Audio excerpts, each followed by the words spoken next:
saya tambahkan dulu di Palembang itu kan ada raja yang namanya Aditya Warman ya. Aditya Warman itu gelarnya adalah Tuhanku Janaka Aditya Warman. Jadi raja pada saat itu di Melayu sudah disebut Tuhan. Itu dia. Di Melayu disebut Tuhan. Tuhanku Janaka Aditya Warman. Jadi Tuhan itu menuju ke penguasa, seorang penguasa, bukan dia hakikat Allah itu. Tuhan berarti Allah itu, bukan Tuhan seperti itu sama dengan Tuhan ya. Bisa, iya. Tuhan dengan Tuhan bisa disamakan. Atau gini aja bro, supaya bro agar terbantu cepat. Yesus itu kalau bahasa Inggrisnya Lord Jesus, bukan God Jesus. Bisa dibedakan ya? Iya, bisa Bang. Kalau mungkin sampai di sini kalau masalah perbedaan itu mungkin udah ngerti lah. Yang saya butuh keyakinan itu yang namanya ini loh. itu Bapa atau Tuhan Allah Bapa, bukan. Yesus itu bukan Tuhan Allah Bapa seperti apa yang ada dalam pikiran teman-teman sebelah atau Anda mungkin. Oke. Yesus itu berbeda dengan Bapa. Yesus itu bukan Tuhan yang Maha Pencipta itu, bro. Ini dia, bro. Yeah. Anda harus tahu itu. Aku mau nanya ini, bentar dulu ya, jangan dipotong. Maksudnya gini, Allah itu yang disebut sama Bang RBN tadi kan penguasa dari segala semuanya kan gitu kan. Nah, saya kan pakai logika gitu. Kalau Pak, saya juga logika, Pak. Kalau Yesus kan di sebelah itu, di channel sebelah saya pernah baca Yesus itu adalah Allah gitu kan. Nah, saya tuh kayak mengkritiknya itu kalau Allah itu kan di atas segalanya, kenapa dia harus turun ke bumi, kenapa dia nggak nyuruh atau nggak merintah orang tepat. Gitu yang itu kurang tepat, bro. Tolong silakan bro. Kurang tepat. Silakan Pak Ebert. Bro, lagi ada kerjakan. Ya, jadi gini, yang dimaksud Allah menjadi manusia itu bukan, jadi gini, kita harus mengerti bahwa kebagaimanaan atau Allah di dalam ontologis itu Bapa beserta firman dan rohnya. Bapa memiliki firman dan roh. Ya, ketiganya Allah, tapi itu satu sebenarnya. Itu satu kesatuan yang tidak dapat dipisahkan. Ya. Itulah Tritunggal. Nah, yang menjadi manusia itu adalah firman itu, sang firman itu. Firman adalah logos. Logos itu logika Allah, pikiran Allah, ilmu Allah, ya.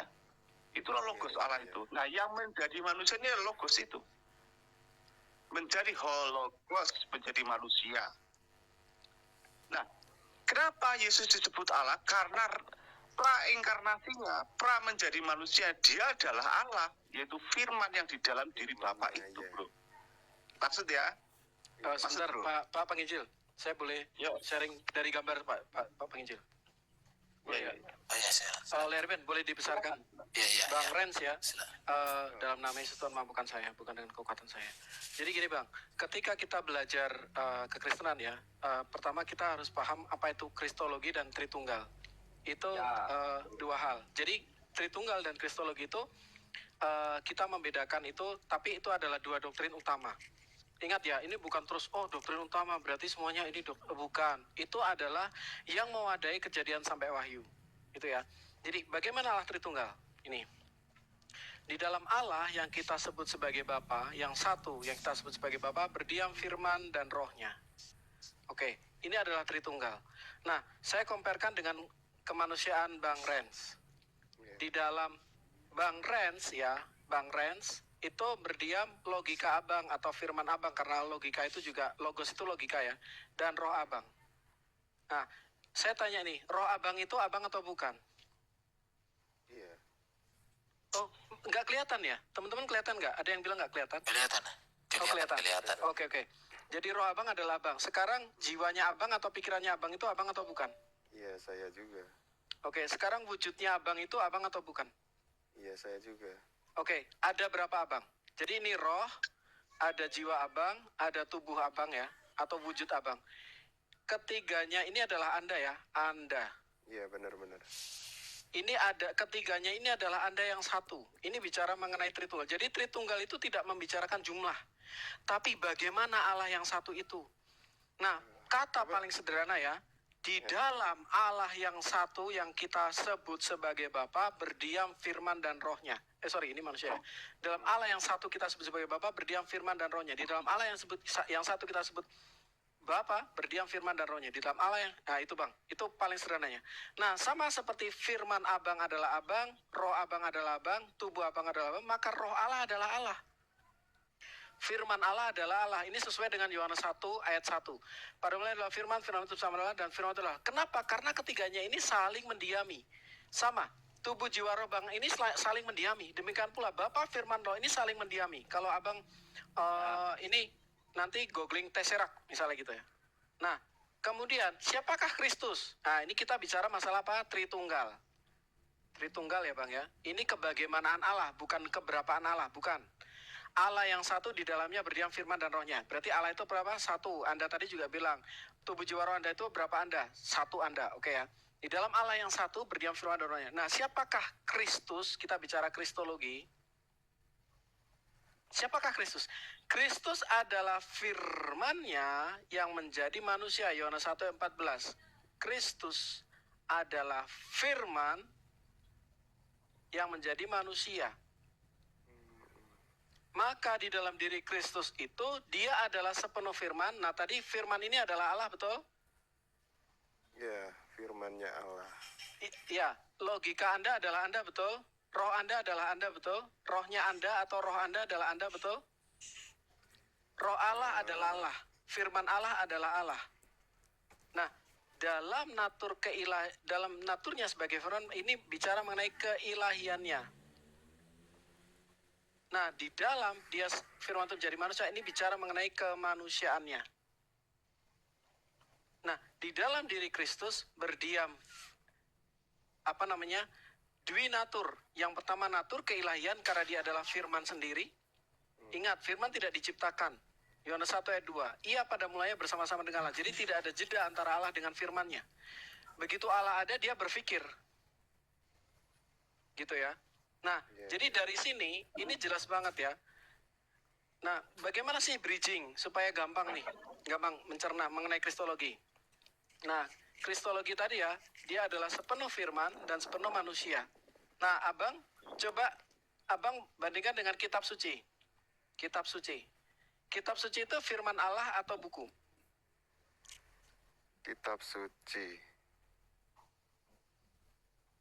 Kalau yang saya dengar di sebelah kan kitab suci itu dia turunnya dari Allah tapi dicatat, ditulis gitu.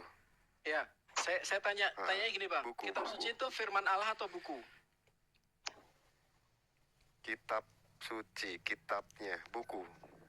Oke, tapi isinya apa? Firman Allah bukan? Iya, isinya firman Allah. Berarti kan dia memiliki natur yang sama. Dia adalah sepenuh firman dan dia sepenuh buku, betul? Iya. Nah, buku kitab suci ini bisa kebakar nggak Bang? Bisa. Bisa kebakar. Tapi firman bisa kebakar nggak? Enggak. Nah, makanya ketika kita bicara mengenai katanya kitab suci itu firman Allah yang tidak diciptakan. Firman Allah kan tidak diciptakan. Tetapi kok dia bisa terbakar? Nah, itu kan kita sedang bicara mengenai kodrat kemanusiaannya. Iya. Oke? Nah, sama juga dengan Yesus. Ketika kita bicara Yesus ada firman Allah yang menjadi manusia. Dan dalam natur sebagai firman, maka dia sepenuh Allah. Karena apa? Baik Bapa, firman, dan roh itu berperikerosis. Ya. Nah, kemudian di dalam, kenapa Yesus bisa mengalami mati, mengalami tidur, mengalami lapar dan lain sebagainya? Karena itu sedang berbicara mengenai natur kemanusiaannya. Iya. Atau natur kebukuannya. Nah, ini natur kebukuannya. Bisa terbakar, bisa jatuh, kotor. Seperti itu. Nah, jadi ketika kita memahami, terus nanti ada pertanyaan, loh, kami tidak menyembah firman Allah, kami tidak menyembah kitab suci, misalnya gitu kan Bang. Kami tidak menyembah kitab suci. Apakah pada zaman Daud, rakyat Israel itu tidak menyembah Raja Daud? Hamelek? Nggak tahu saya. Oh, mereka menyembah Raja Daud, Bang. Ya ini anggap aja mahkota ya. Mereka menyembah Raja Daud pada zaman Israel. Nah, Daud itu kan manusia itu, Bang. Manusia aja disembah. Nah, apalagi ilahi manusia. Aduh, bahasanya sulit banget. Apalagi firman yang menjadi manusia, artinya manusia ilahi. Yang manusia toh aja, orang sujud pada Daud sebagai raja. Apalagi manusia yang ilahi. Iya. Jadi ketika orang menyembah Yesus, mereka sedang mengakui keilahiannya ini. Yang satu di dalam diri Allah. Karena firman Allah, satu di dalam diri Allah.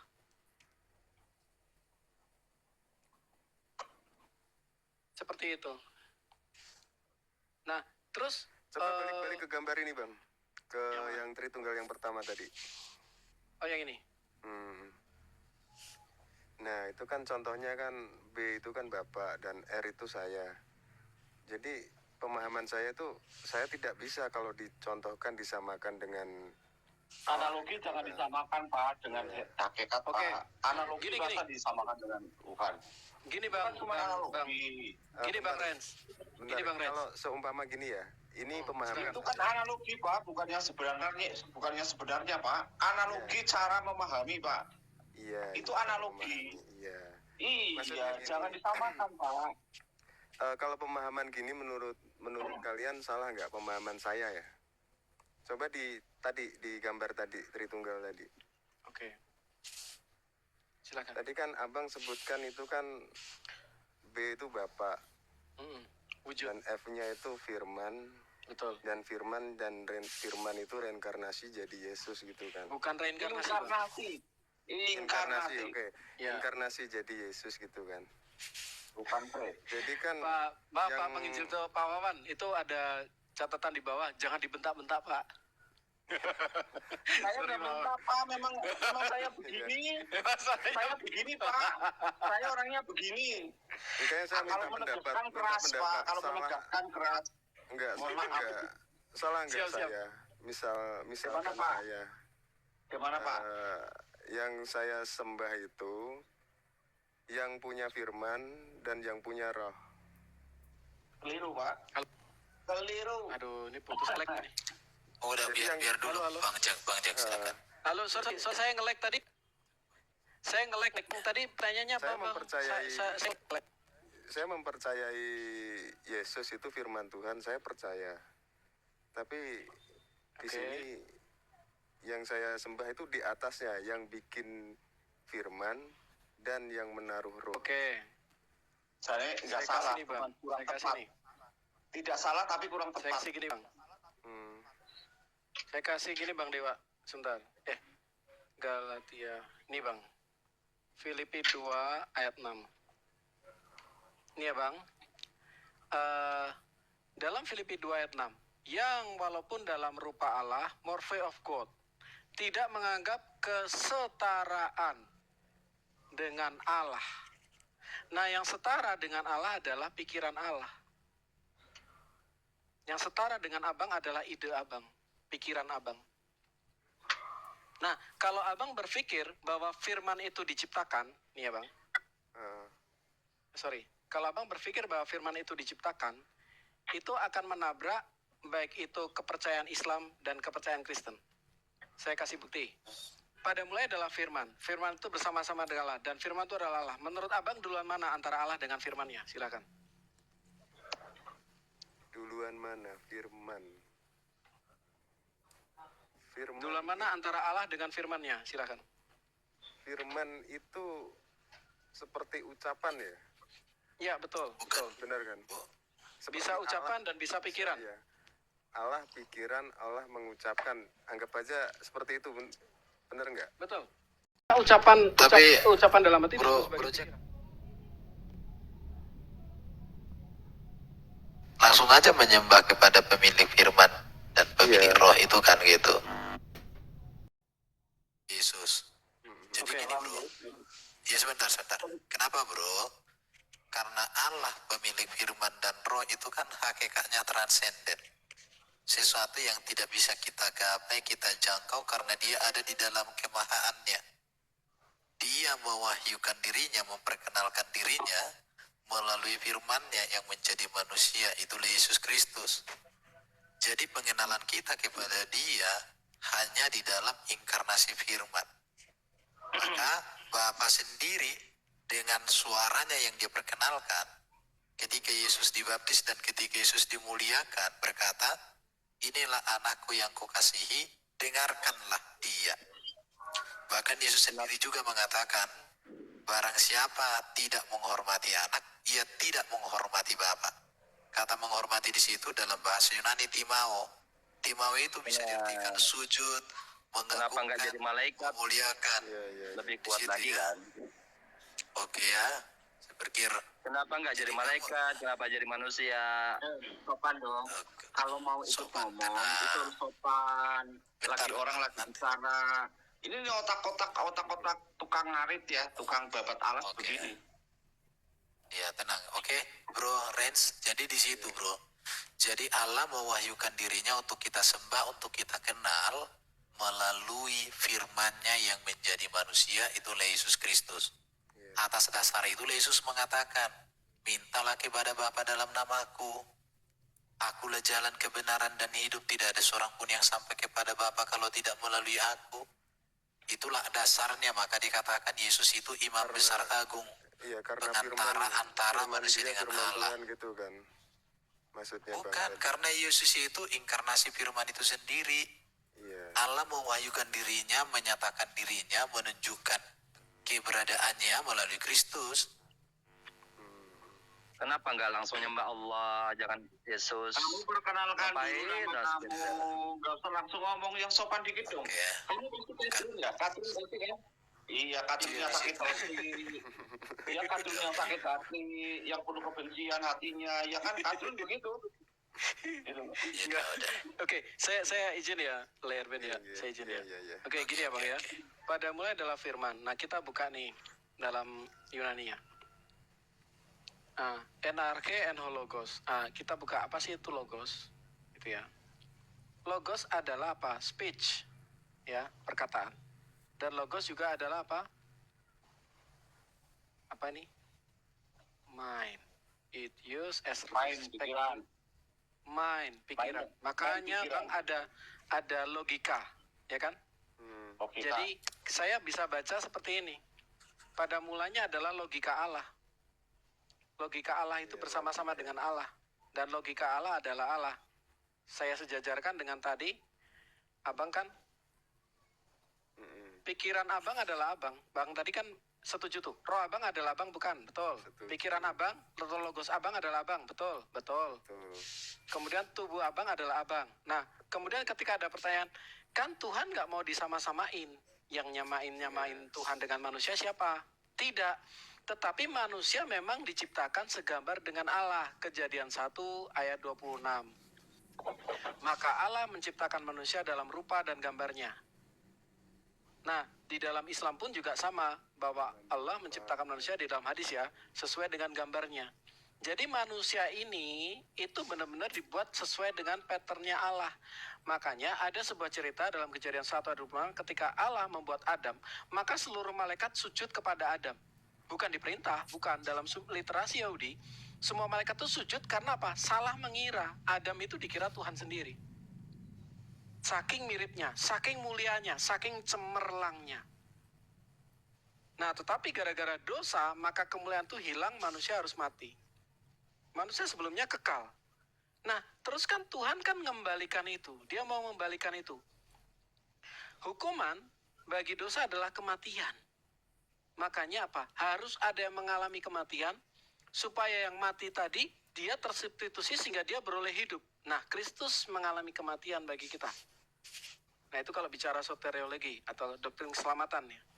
Nah, ini yang pertama adalah Tritunggal dulu. Ketika ini selesai, Tritunggal selesai, Kristologi selesai, maka hampir 90% pertanyaan kawan muslim terjawab.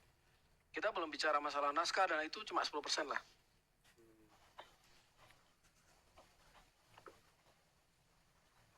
Oke, mungkin Bang ada pertanyaan lagi. Ini sumber ayatnya di mana? Tritunggal ada nggak dalam perjanjian lama misalnya gitu? Mau nggak nanya kayak gitu? Ya tergantung lah dulu. Sejauh apa yang mau ditanya Ren? Silakan bro. Kalau saya sih tetap ini ya, kayak berdoanya seperti Yesus, dan saya percaya firman Yesus. Kalau Yesus itu firman Tuhan, saya percaya. Cuman kalau kayak agama saya pun sekarang kan juga agama gue ini apa gitu kan. Gue tuh nyembahnya tuh ya berdoanya saya kayak seperti Yesus. Saya berdoa kepada Bapa gitu. Tapi semua firman Yesus itu firman Allah, ya saya ikuti. Berarti bro harus percaya juga. Yesus katakan, mintalah kepada Bapa dalam namaku. Jadi bro berdoa aja kepada Bapa dalam nama Yesus. Memang orang Kristen kan bukan berdoa langsung kepada Yesus dalam pengertian. Ada juga loh, Leerben, Yesus berkata seperti ini loh. Yesus berkata seperti ini. Apapun yang kamu minta kepadaku dalam namaku, Yesus juga ada ngomong kayak gitu. Iya bisa. Jadi kita tapi bisa maksud berdoa. Artinya maksud aku gini, supaya kamu jangan bingung, berdoa aja kepada Bapa dalam nama Yesus supaya lengkap. Ya kan? Bapa. Itu aja. Berdoa kepada Bapa di surga, Bapa di surga. Kepadamu aku berdoa di dalam nama Yesus yang kau utus, firman-Mu jadi manusia, menjadi juru selamat, penebus dan pembebas hidupku masuk surga. Amin. Udah pas. Oke. Tapi kalau kamu ibaratnya memanggil Bapa di surga tanpa Yesus Kristus kan nggak bisa. Sharing ya Bang ya ini. Dulu firman Tuhan inkarnasi jadi manusia, jadi Yesus pada zaman itu tuh maksud Tuhan itu supaya apa? Untuk menunjukkan apa kepada manusia pada zaman itu? Yohanes 3:16. Yohanes 3:16. Karena begitu besar kasih Allah akan dunia ini, sehingga ia telah mengaruniakan anaknya yang tunggal, firman-Nya menjadi manusia, supaya setiap orang yang percaya kepadanya tidak binasa, melainkan beroleh hidup yang kekal. Itulah tujuannya. Berarti pada waktu itu, pada zaman itu, manusia-manusia itu kan masih kayak nyembah Yahweh, terus ada yang nyembah patung, ada yang nggak tahu lah Tuhan itu yang mana gitu kan. Maksudnya diturunkan firman Tuhan itu supaya menuntun manusia, ini loh yang menciptakan kamu. Seperti itu bukan? Pada zaman Yesus atau zaman Yesus. Pada zaman Yesus itu ada beberapa doktrin teologis ya Bang ya. 30 sebelum Masehi ada namanya Philo. Philo ini dia mengatakan bahwa Logos adalah Theos Deuteros atau Allah kedua. Ngeri nggak tuh? Doktrin Yahudi ada seperti itu. Kemudian tahun 70 ada namanya Rabbi Akiva. Rabbi Akiva memahami binitarian. Dari mana ayatnya yang di Sodom dan Gomora itu? Malaikat yang di bawah, Yahweh di bawah berseru pada Yahweh yang di atas. Itu. Jadi dalam buku Two Powers in Heaven ya, Rabbi Akiva pemahaman mereka itu binitarian. Nah kemudian muridnya yaitu Rabbi Simon Bar Yochai itu memahami ini Bang, saya bukakan di dalam Ulangan 6 ayat 4. Nah gini Bang, dengarlah hai orang Israel, Tuhan itu Allah kita, Tuhan itu Esa. Nah ketika kita baca sekilas, oh berarti Tuhan itu Esa, ya kan? Tetapi pada abad kedua, Rabbi Simon Bar Yochai membacanya nggak seperti itu Bang. Dia bacanya seperti ini. Dengarlah Israel, Tuhan, satu ya, Allah, dua ya, Tuhan. Bayangin, beda nggak bacanya? Dalam buku The Book of Zohar, dikatakan apa? Lihatlah, ada 3 sisi dalam diri Allah. Dan ketiganya itu apa? 1. Itu kepercayaan abad pertama, abad kedua. Itulah kenapa Tritunggal tidak bertentangan dengan pada masa itu. Keren. Ayat 5. Ini ya, jadi dengarlah hai orang Israel, Tuhan itu Allah kita, Tuhan itu Esa. Jadi kita bicara mengenai, lihat ada 3 sisi dalam diri Allah, dan ketiganya itu apa? Satu.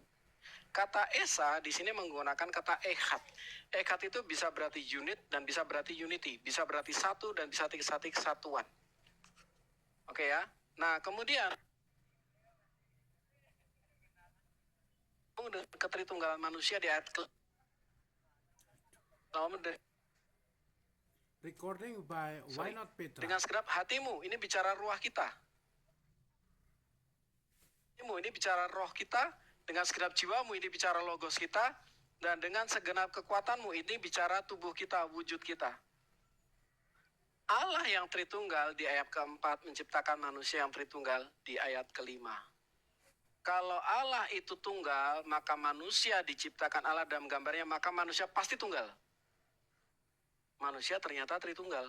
Jadi Allah yang pasti tunggal, itu pasti bukan pencipta manusia. Karena manusia diciptakan sesuai dengan gambarnya. Mau tanya ini Bang, Musa itu Silakan. ke orang Yahudi itu, katanya orang-orang Yahudi itu, saya pernah dengar, dan datanya juga kurang jelas, mungkin Abang punya data yang jelas. Yang ditunggu orang Yahudi yang disebut Mesiasnya orang Yahudi itu, ada nggak datanya Bang yang ditunggu? Ada Bang. Itu kata ya, Musa saya benar bukakan. kata Musa nggak? Ada, Musa ada menulis. Gimana tuh? Sebentar. Recording by Why Not Petra. Ya. Di dalam Yohanes, Yesus mengatakan, sebab jika kamu percaya kepada Musa, ini merah-merah, ini perkataan Yesus ya Bang. Iya. Tentu kamu juga akan percaya juga kepadaku. Sebab Musa telah menulis tentang aku. Dari mana dia menulis, Musa menulis tentang Yesus nih? Kita buka tafsiran, kita buka Treasury of Kingdom ya. Di dalam Ulangan 18 ayat 15. Nih, seorang nabi dari tengah-tengah, ingat ya, dari tengah-tengahmu ya. Iya. Dari antara saudara-saudara lo ini. Ya. Sama seperti aku akan dibangkitkan bagimu oleh Tuhan Allahmu, dialah yang harus kamu dengarkan. Jadi nabi yang seperti Musa ini yang dikutip oleh Yesus. Nah, bagaimana dengan Ismail? Kan ini kan dari antara saudara-saudaramu, nabi dari tengah-tengah. Bagaimana dengan Ismail? Kita buka ya. Sebentar. Ismail gak ada hubungan dengan Musa lagi bro, karena Musa dengan Ismail itu jaraknya sudah 400 tahunan. Ya, ini Le. Bagaimana dengan keturunan Ismail ya? Ini ada di dalam kitab Hakim-Hakim 8 ayat 24. Selanjutnya kata Gideon kepada mereka, satu hal saja yang kuminta kepadamu, baiklah kamu masing-masing memberikan anting-anting dari jarahnya, karena apa? Musuh itu beranting-anting emas. Musuh ya. Sebab mereka orang apa? Jadi jelas dari antara saudara-saudaramu itu bukan dari antara orang Ismail, karena mereka disebut sebagai apa? Musuh. Jadi ayat tadi merujuk ya, seorang nabi dari tengah-tengahmu ini pasti dari Israel. Yesus orang Israel. Dari antara saudaramu, benar, Yesus dari Israel. Nah, nubuatan ini nggak berdiri sendiri ya Bang ya. Kitab Yesaya, tapi seorang perempuan mengandung. Tapi yang disangkal orang Yahudi kan karena gara-gara nggak ada bapak dari bangsa Israel, kan cuma ibu ya. Sedangkan genetik itu kan yang disangkal orang Yahudi kan seperti itu. Enggak, kalau Yahudi justru dari ibu. Oh gitu. Justru dari ibu. Jadi misalnya gini, Titus itu, Timotius itu kan bapaknya asing, tapi mamanya Yahudi. Nah dia disunat. Iya. Gitu. Nah harusnya kalau merujuk seperti itu, harusnya kan selesai. Yang ditunggu itu Yesus kan harusnya. Kenapa mereka masih menunggu sampai sekarang? Oh itu Yesaya 53 Bang. Jawabannya di sana. Yesaya 53 ayat 1. Dan yang ditunggu itu sebenarnya gini Bang, sebenarnya kalau pernyataan itu agak rancu. Rancunya kenapa? Gini Bang, jumlah penganut orang yang percaya Yesus itu lebih banyak daripada Yahudi, Saduki, dan Farisi. Percaya saya. Enggak bercanda. Okay. Jadi gini, yang percaya kepada Yesus, bahwa Yesus Mesias itu meliputi orang Yahudi sendiri dan orang Samaria. Nih ya, saya kasih bukti nih. Saya kasih bukti.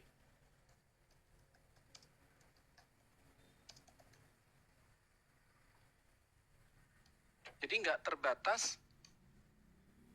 Jadi sayangnya itu nggak terbatas.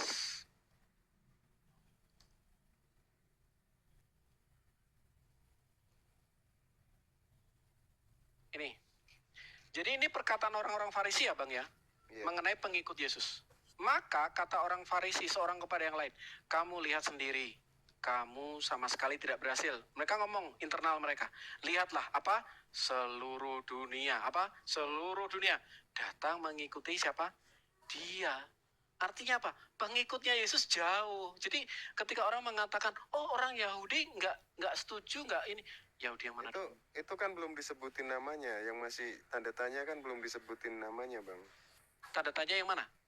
Maka kata orang-orang Farisai, seorang kepada yang lain. Terus tolong dibacain, kamu lihat sendiri. Kamu lihat sendiri bahwa kamu sama sekali tidak berhasil, tidak ada tanda tanya ya. Lihatlah, seluruh dunia datang mengikuti dia, titik. Nah, seluruh dunia, kalau logikanya kan waktu itu kan zaman itu kan belum sebanyak sekarang gitu kan. Oh iya, ini dia internal mereka pakai majas hiperbol Bang ini. Iya. Maksudnya apa? Maksudnya jumlah penganut Yesus itu lebih besar daripada orang Farisi. Kenapa? Gini Bang. Ini Bang, ini saya kasih contoh. Ya, ini pakai peta. Nah, ini Abang perhatikan nih. Ini begitu di dalam kerajaan Rehabeam ya, kerajaan itu terpecah menjadi dua. Kerajaan selatan itu disebut Yehuda, kerajaan utara itu disebut. Iya. Berarti intinya di situ orang-orang pengikut Yesus mempercayai yang lebih banyak itu mempercayai kalau Mesias itu Yesus. Sedangkan orang Yahudi yang mungkin yang minoritas yang lebih sedikit itu kan dia mempercayai menolak kalau Mesias itu bukan Yesus dan masih menunggu sampai sekarang kan. Betul. Kenapa itu Bang? Ini Bang. Yesaya 53 ayat 1 ini bicara mengenai penderitaan Mesias. Nah ayat satunya udah ada nih. Ada apa? Ini bicara mengenai orang-orang Yahudi sekarang yang tidak percaya. Nih, siapakah yang percaya kepada berita yang kami dengar? Dan kepada siapakah tangan kekuasaan Tuhan dinyatakan? Ya memang ada orang yang nggak percaya. Siapa yang percaya? Iya. Jadi memang sudah Yesaya 53 itu mengisyaratkan mengenai memang orang-orang Yahudi ada yang tidak percaya. Tapi tujuannya apa? Musa itu kan yang bakal mengikutin dia banyak orang itu nanti kan akhir zaman kan, akhir zaman. Oh tidak ada seperti itu Bang. Bukan akhir zaman. Itu di kitab Abang. Akhir zaman. Nah, di kitab sebelah itu. Kitab sebelah. Oke lah, di kitab sebelah itu di Kristen kan katanya udah Yesus dan orang Yahudi sebagian kan belum mempercayai, masih menunggu sampai sekarang kan. Betul. Nah, di kitab sebelah itu kan menyamakan Isa itu atau Yesus. Di kitab sebelah ya menyamakannya. Ya. Jadi mereka juga mempercayai nanti pada akhir zaman Isa itu juga turun. Oke, ya. Nah, ini yang benar yang mana? Oh, gini Bang. Makanya kan gini Bang. Kita logikanya dulu kita bangun ya. Logika kenapa kan kalau kita langsung ke teks nanti teman-teman teks. Oh, tafsir saya gini. Kan logikanya kan kita bangun. Satu, ya, kita harus bicara mengenai radikal. Apa ini radikal? Radikal ini bukan tukang bom ya, tetapi berakar. Bicara apa? Sumber primer. Sampai akarnya, sampai sumber primer. Nah, sekarang saya tanya Bang, Yesus atau mungkin disebut Isa, itu ada di abad pertama atau ada abad ke-7? Nggak tahu saya. Yesus ada di abad pertama, Bang. Iya. Ya, Yesus ada di abad pertama. Nah, kalau seorang dari abad ke-7 menulis mengenai Yesus dengan alasan apapun. Saya dapat ilham, saya dapat ini, saya dapat ini, saya dapat wahyu dari teman saya dan lain sebagainya. Bisa jadi. Ya, misalnya seperti itu ya. Nah, menurut Abang, dia sesuai kaidah radikal tidak? Bahwa harus bicara sumber primer. Bisa jadi sih. Saya tidak membenarkan, cuman saya bisa jadi seperti itu. Karena kita juga nggak tahu kan. Ya oke, nggak masalah Bang. Kalau menurut saya, ini sudah menyalahi logika radikal. Ini sudah salah. Kenapa? Tidak mungkin kita memotret yang abad pertama dari kacamata abad ke-7. Saya kasih contoh. Ini tahun 2000. Soekarno di tahun 2000. Kemudian tahun 2700, ada seorang di Malaysia yang menceritakan mengenai Soekarno melalui ilham mimpi. Saya dapat dari Tuhan, Soekarno itu istrinya 1. Misalnya gitu. Nah, ini kan akan menabrak sejarah. Iya. Nah, kita harus punya pemahaman yang radikal. Radikal itu apa? Berakar. Nyari sampai ke sumber-sumber primer. Ini nggak boleh disangkal. Ini kalau udah kita nggak mau lari ke sumber primer, itu berarti namanya, kita sudah menelantarkan logika. Nah, Abang di Jawa ya, Bang? Tinggalnya? Di Jawa atau di Jogja, Bang? Katanya Jogja itu kota pelajar ya, saya dengar ya. Saya di Bali saya. Oh, di Bali. Oh, sorry Bang. It's okay, aman. Mas saya gini, istilahnya gini ya. Ketika aku cuma mau bilang kalau kita uji skripsi misalnya, pasti dosen akan tanya kutipannya dari mana. Betul kan, Bang? Kutipannya dari mana? Kutipannya kamu ambil dari mana? Nah, ini bicara apa? Sumbermu dari mana? Itu sudah sumber terdekat? Bukan. Itu sudah sumber paling radikal atau bukan? Bukan. Nah, ya udah kamu cari sampai sumber pertama. Jadi tidak mungkin memotret Yesus dari abad ke-7. Ini ilogik. Iya. Salah logikanya. Kalau orang percaya dengan ini, nggak masalah. It's okay. So, monggo. Itu hak Anda. Tapi bagi kita, ini ilogik. Nggak bisa memotret Yesus dari abad ke-7. Nih, kalau saya boleh terusin ya. Yang kedua, selain radikal, maka yang dua apa? Universal. Nah, universal. Nah, kalau kita udah pahami universal, maka tidak boleh parsial. Semua sumber yang ngomongin mengenai Yesus saya bongkar. Misalnya, penyalipan Yesus. Ya kan, Bang? Quran di abad ke-7 mengatakan Yesus tidak disalib. Sementara ada 17 sumber abad pertama loh, yang mengatakan Yesus disalib. Abad pertama dan kedua. Sorry, saya koreksi. Nah, ada yang di abad ke-7 mengatakan, oh Yesus tidak disalib. Dasarnya dari mana? Dasarnya dari wahyu. Tapi sumber sejarah mengatakan, oh Yesus disalib. Udah memenuhi syarat radikal? Memenuhi. Syarat universal? Memenuhi. Karena 17 sumber ini bukan hanya sumber Kristen. Jadi universal itu nggak boleh parsial. Oh, cuman boleh dari sumber kuto. Ini gagal logik. Dari sumber kuto, nggak bisa. Yesus ada di abad pertama, kacamatanya juga harus dari abad pertama dong. Seseorang yang mengatakan, oh, aku dapat wahyu. Saya jangan ngomong dapat wahyu, nama saya Wahyu misalnya. Bukan hanya di abad pertama, bro. Murid Yesus sendiri makan, minum, melayani bersama Yesus, mereka yang menceritakan. Yes. Sementara di abad 7, itu dia klaim dari Allah. Tapi saksi dari Allah itu siapa juga belum bisa dibuktikan. Iya. Nah, iya itu juga jadi tanda tanya saya sendiri. Saya pribadi. Ya, itu silakan direnungkan aja. Ya. Hanya membukakan data. Saya follow Bang Rens, kalau misalnya bisa DM-an, nggak apa-apa, saya bantu DM, Bang. Nanti ada tanya-tanya gitu, bisa, Bang.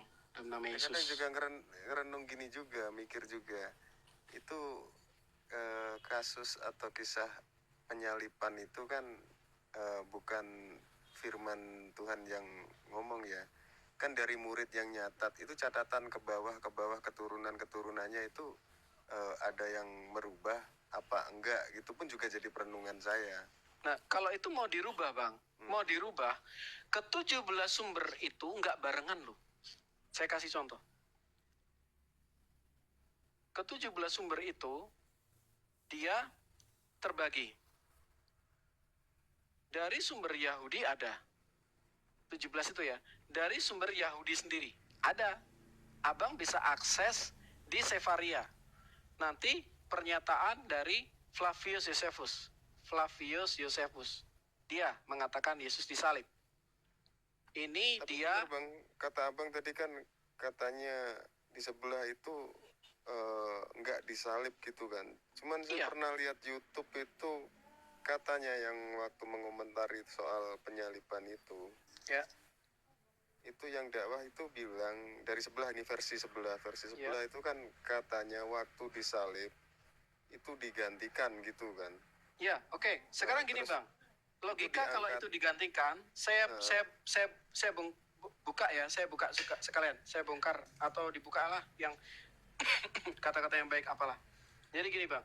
Kalau memang seseorang yang diserupakan, nih, kita lihat yang merah-merah, perkataan Yesus. Iya. Tapi poinnya kan sama, Bang. Poinnya menurut umat Kristen itu kan poinnya Yesus diangkat ke surga. Begitu pula di orang-orang Muslim bilang kan juga sama, diangkat surga, sama-sama mengklaim belum meninggal. Iya, tapi kan gini, Bang. Abang tahu ini, Bang. Abang tahu cerita Malin Kundang? Iya, tahu. Oke, maaf ya, bukan bermaksud ini. Menurut saya gini, Bang. Cerita itu mengandung nilai ini enggak, Bang? Mengandung nilai moral tidak? Maksudnya mengajari nilai moral tidak, Bang? Nilai yang baik gitu. Iya. Oke, tetapi cerita itu ada sejarahnya enggak, Bang? Oh, silakan. Tempat Yesus disalib itu ada. Tempat Yesus dikuburkan ada. Di situ ya. Ada. Tempat Via Dolorosa perjalanan Yesus itu ada. Jadi kalau dikatakan itu tidak, bukti sejarahnya ada, ya ini dia. Tetapi ada mengatakan tidak disalib. Terus siapa yang disalib? Diserupakan. Siapa yang diserupakan? Gak tahu. Nah ini dia. Jadi menuduh sesuatu salah, tapi tidak bisa membuktikan yang benarnya. Itu ibaratnya gini, bro. Itu udah kalau bro jadi muridku, iya, menuduh sesuatu salah, tapi tidak bisa menunjukkan yang benar. Contoh bro, Renz. Kalau ibaratnya aku di sekolah, aku gurumu, atau kau guruku lah, aku muridmu. Kemudian saya mengerjakan soal yang kau berikan. Kau bilang, RBN, kau mengerjakan soal ini salah. Kemudian saya tanya, Pak, yang mana yang betul? Gak tahu, Bapak bilang gini. Renz bilang gak tahu. Kira-kira kalau saya murid, apa yang saya bilang sama Bapak? Iya, nggak tahu. Coba dulu, Pak. Iya, saya kerjakan soal, saya kerjakan. Tapi Bapak bilang, kamu mengerjakan salah, nggak benar ini. Terus saya tanya, Pak, yang benar kayak gimana, Pak? Saya udah kerjakan maksimal. Ini data-datanya cara mengerjakannya, Pak. Sesuai dengan rumus, Pak. Ada bukti-buktinya, saya bilang. Tapi kamu bilang, ini salah. Terus yang benar yang mana, Pak? Nggak tahu, kau bilang. Kalau saya kayak gitu, orang itu saya lempar itu guru kayak gitu. Lato-lato kau bilang, aku lapor kepala sekolah. Iya, aku lapor kepala sekolah. Biar dipecat itu. Ngambil poinnya kan sama-sama belum meninggal, sama-sama diangkat ke surga gitu kan. Gini, bukan itu yang kita bahas. Berbeda. Ini Bang, ini dari pernyataan Yesus sendiri ya Bang ya. Jadi kalau yang disalib itu bukan Yesus, maka ini nggak ada yang merah-merah. Ini kalau dalam KJV-nya merah-merah ya, karena itu perkataan Yesus. Maka kata murid-murid lain kepadanya, kami telah melihat Tuhan. Tapi Thomas berkata kepada mereka, sebelum aku melihat bekas paku pada tangannya, dan sebelum aku mencucukkan jariku ke dalam bekas paku itu, dan mencucukkan tanganku ke dalam lambungnya, sekali-kali aku tidak akan percaya. 8 hari kemudian, murid-murid Yesus berada kembali dalam rumah itu dan Thomas bersama-sama dengan mereka. Sementara pintu-pintu terkunci, Yesus datang dan berdiri di tengah-tengah mereka dan berkata, damai sejahtera bagi kamu. 27. Kemudian dia berkata kepada Thomas, taruhlah jarimu di sini dan lihatlah. Bukan hanya itu bro, cek. Murid-murid Yesus ada 120, ada 500. Betul. Ibu Yesus masih hidup ketika dia disalib. Betul. Bahkan kalau kita mau bahas sejarah lagi, itu yang menyalibkan Yesus itu, Algojo, pemimpin Algojo itu menjadi bapak-bapak gereja loh, Santo, siapa namanya itu? Longinus. Longinus. Itu yang memimpin penyaliban itu menjadi orang Kristen loh bro, sejarah membuktikan itu. Ada di dalam catatan gereja, bahkan menjadi santo namanya. Jadi Kalau orang lagi menyangkali, jadi gini ya, 1 banding 1000 itu udah repot itu. Apalagi yang 1000 itu semua pakai data, pakai bukti. Yang 1 itu nggak ada datanya, hanya klaim. Pokoknya gini, sama aja bro Rens. Dalam nama Tuhan, saya katakan Tugu Monas itu ada di Papua. Pokoknya dalam nama Tuhan, Tuhan yang benar. Bersumpah dalam nama Tuhan yang benar. Dalam nama Tuhan, Tugu Monas di Papua. Padahal Tugu Monas ada di Jakarta, dekat stasiun Gambir. Ya. Dekat apa itu Bundaran HI, apa ini semua menabrak macam. menabrak sejarah. Iya, itu menabrak realita namanya, bro. Ya. Bang Rens harus paham sistematika dulu, Bang. Sistematika. Aku nggak bermaksud ini ya. Siapa saya? Nah, gini, sistematika gini. Klaim teologi yang menabrak histori itu fiksi. Abang setuju nggak? Halo Bang Rens. Oh, lagi nggak di... Ya, seperti Roro Jonggrang, barangnya ada tapi historinya itu dongeng. Iya, dongeng. Iya, Prambanan itu ada, Prambanan barangnya ada, tapi historinya itu berbeda. Suaraku ada nggak? Iya, ini udah baru muncul. Tadi putus. Maksudnya gini Bang Rens. Oh, siap. Sorry. Saya tanya, kita sepakati dulu ya. Klaim teologi, ini dari Tuhan. Ini pokoknya dari Tuhan. Itu kan klaim teologi ya. Semua harus sadar itu klaim teologi. Yang menabrak histori itu sama dengan fiksi. Setuju nggak, Bang? Setuju. Yes. Bisa jadi. Oke. Kalau dibilang setuju kan kayak apa ya? Udah pasti banget gitu ya. Iya, soalnya kan kita nggak tahu gimana. Ya. Ntar orang-orang sebelah juga tersinggung kan kalau kita bilang setuju gitu kan, kita nggak tahu versinya mereka kayak gimana gitu kan. Bisa jadi, saya bilang bisa jadi. Oke, jadi ini dari perkataan Yesus sendiri ya Bang ya. Kamu tahu bahwa 2 hari lagi akan dirayakan Paskah, maka anak manusia akan diserahkan untuk disalibkan. Yesus sendiri mengatakan itu dari bibirnya, gitu loh. Jadi bukan kayak misalnya gini, teman-teman suka mengatakan di mana Yesus mengatakan dirinya Tuhan, di mana Yesus mengatakan dirinya, kak nggak tanya, di mana Yesus mengatakan dirinya akan disalibkan. Nah ini banyak. Bang, jadi pertanyaan itu situasional banget. Ya, Bang, kenapa Bang? Tolong ditanggepin ini. Saya kan juga belajar dari ceramah di sebelah itu bilang yang versi yang saya tanyakan soal Mesias di akhir zaman tadi. Versi mereka kan si Isa yang mereka klaim sama dengan Yesus itu kan bakalan turun nanti. Kata mereka itu nanti Isa lah yang bakal ngasih tahu ke umat-umat Kristen bahwa bukan aku yang disembah tapi Allah. Itu menurut bagaimana gitu ya. Oke, gini Bang, silakan ada yang mau jawab, monggo. Shalom teman-teman.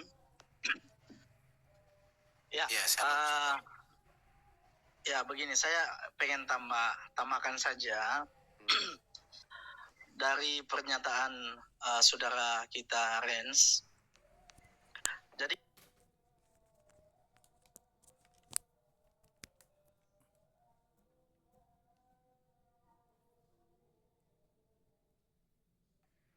dan Isa dalam Al-Quran itu adalah pribadi yang sama atau berbeda? Karena begini, karena ada perbedaan yang sangat signifikan antara Isa dan Yesus dalam Alkitab. Pertama, Yesus dalam Alkitab itu lahir di kandang domba, kandang binatang. Sedangkan dalam Al-Quran, Isa lahir di bawah pohon kurma. Iya kan? Iya. Nah, kemudian Yesus itu adalah putra dari Maria yang suaminya adalah Yusuf. Sedangkan dalam Al-Quran menyatakan bahwa Isa itu putra Maryam, saudara Musa. Nah, sedangkan Musa dengan Yesus itu jaraknya ribuan tahun. Iya, iya. Nah, Saya malah sekarang baru tahu saya mau nih. tanya. Ini serius baru tahu ini apa Yesus lahir dari Maryam yang saudaranya Musa. Ada itu, Bang. Iya. Jadi gini. Jadi apakah kalau kita mau sepakat untuk menyamakan antara Yesus dan Isa, berarti ada sumber yang salah di situ. Ada sejarah yang salah di situ. Ya kan? Dan tidak mungkin Alkitab. Karena Alkitab itu sudah ada sebelum Al-Quran ada. Itu di Al-Quran ya Bang bilang kalau Maryam saudaranya Musa gitu ya. Ya, saudara Harun. Iya. Oke. Jadi gini. Coba saya tanya. Nanti abang coba tanyakan ke para gitu. ustadz ya. Di mana itu ayatnya, dalilnya. Jadi kita mau debat atau mau adu argumen itu akan jadi percuma kalau perspektif kita tidak disamakan dulu antara Isa dan Yesus. Nah, kalaupun sama berarti kan ada sejarah yang salah di situ. Ya kan, mengenai Isa dan mengenai Yesus. Jadi kalau pandangan Islam mengatakan bahwa Yesus itu atau Isa itu tidak mati di salib, ya itu karena itu Isa, bukan Yesus. Kalau Yesus benar-benar disalib.